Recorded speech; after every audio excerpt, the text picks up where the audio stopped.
In the name of God, the holy and undivided Trinity. Amen.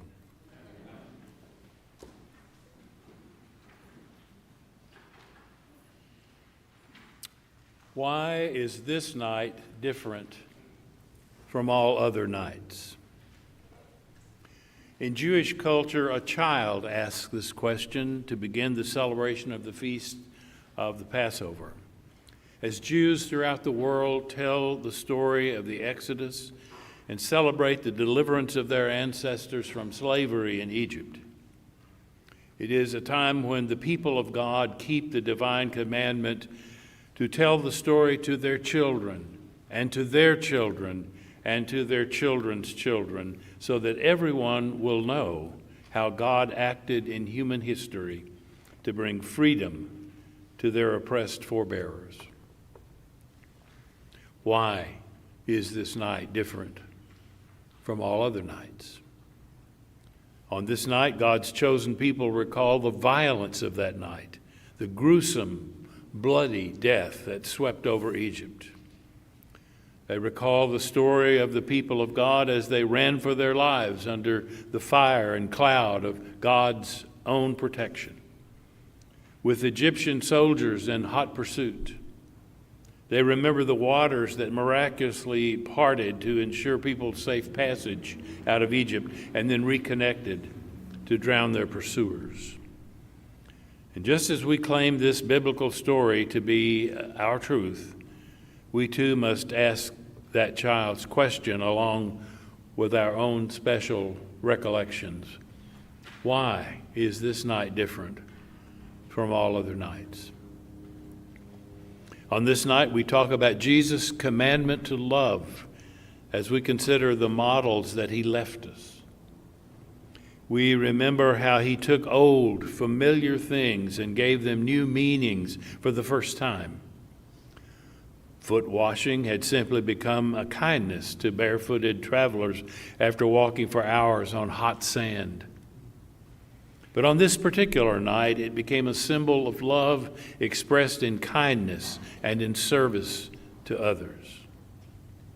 Recalling that the altar represents the presence of Christ's body, we strip it bare just as he was stripped of his clothing before he was crucified. But unlike what happened in the Garden of Gethsemane, we do not leave him to pray alone on this night. We surround him with beauty and keep him company as we do what he did, praying for the strength to do what God asks of us as we live on in a cruel, destructive, chaotic, and sin-filled world. Why is this night different from all other nights? For generations, people had seen bread and wine raised in a Sabbath blessing to a great and faithful God. But on this night, the same bread and wine became the body and blood of the Lord whose death gives life.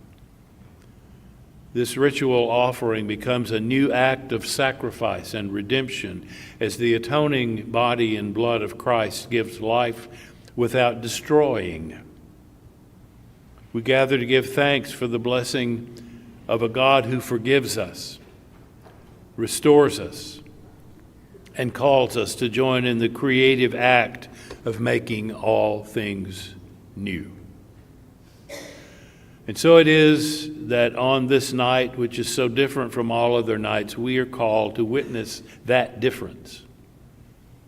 More than simply gathering for services of remembrance, we're called to carry the touching, healing, and transforming message out into the world that God loved enough to give his Son for. Tonight, Jesus is calling us to continue his great legacy, to keep it alive by finding new ways to wash feet and nourish bodies and give comfort to people who are in pain. Renewed by the presence of his body and blood within us, we take seriously the divine call to bring God's news, to help the hungry, the homeless, the harried, the displaced, the hurting. As a commentary on the violence during Passover in the Middle East, a commentator raised the question, what makes this night different from all other nights? And he answered his own question, sadly, absolutely nothing. It's easy for us to understand how one could become cynical. But our witness, as those bearing the name of Christ, is that we make it different by laboring with God to stop the violence, not accelerate it or give in to it. We witness the power of our great Redeemer by redeeming pain, striving for peace, and working for reconciliation with justice. That is what makes the difference. It makes us different, too. And you and I know that this society is not kind to those who are different, to those who don't fit in with the rest. Ours is never an easy task. But the witness of this evening is that no matter what the world's response may be, nothing it can do can stop Jesus working in you and me for the furtherance of God's work in the world. So let us take courage today.